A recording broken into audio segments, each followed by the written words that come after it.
Hi friends, ఈరోజు అయితే మనం వంకాయ చిక్కుడుకాయ చేపల పులుసు చేసుకుందాం.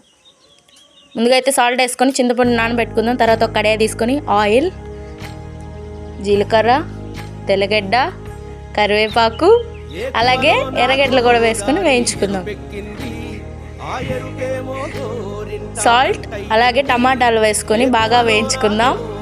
అవి మగ్గిన తర్వాత వంకాయలు వేసుకొని చింతపండు పక్కన నానబెట్టుకుందాం.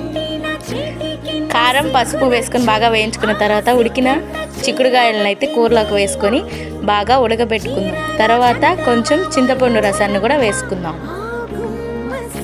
అలా వేసుకున్న తర్వాత కాసేపు బాగా ఉడకనిద్దాం. ఇలా ఉడికిన తర్వాత ఎండి చేపలు వేసేసుకొని మెంతుల ఆవాల పొడి అయితే వేసేసుకుందాం. ఇలా కాసేపు ఉడికిన తర్వాత అయితే మన చిక్కుడుకాయ తాలింపు ఉడికిపోయిందిరా.